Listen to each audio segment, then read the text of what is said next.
ব্রাহ্মণবাড়িয়া সরাইল বালিকা বিদ্যালয়ের পশ্চিম পাশে নিজ সরাইল ব্রিজ সংলগ্ন হাজী বিরিয়ানি অ্যান্ড কাচ্চি ঘর এখানে চলছে গ্রাহকদের সাথে প্রতারণা।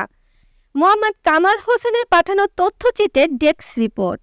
গোপন সংবাদের ভিত্তিতে আমরা কয়েকজন সাংবাদিক তথ্য সংগ্রহের জন্য এক অভিযান পরিচালনা করি।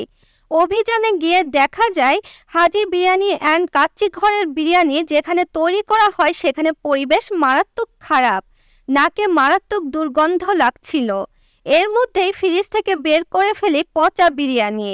এ বিষয়ে বিরিয়ানি বিক্রেতাকে পচা বিরিয়ানির বিষয়ে জিজ্ঞাসাবাদ করলে দিতে পারেনি কোনো সঠিক উত্তর। শুধু এখানেই শেষ নয়, বিরিয়ানি বিক্রেতা আমাদেরকে জানায় সে ঢাকা থেকে মাংস কিনে এনে বিরিয়ানি তৈরি করে। প্রশ্ন হলো, সে কি আদৌ খাসির মাংস ঢাকা থেকে আনছে নাকি অন্য কিছু?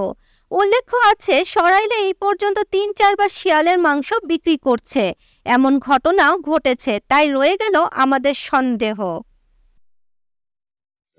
আমরা যে ফোনে কথা বলছেন ৮৫০ টাকা কেজি আনছেন।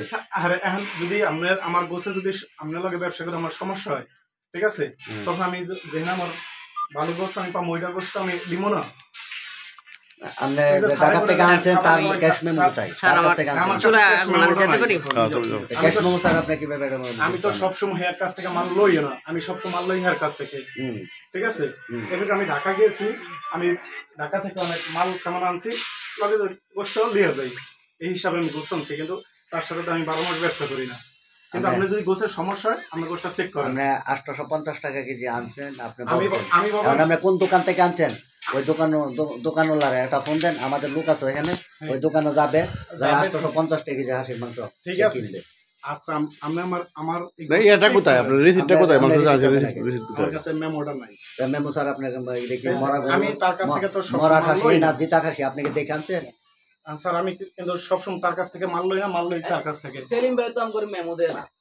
সেলিম ভাই সেলিম তো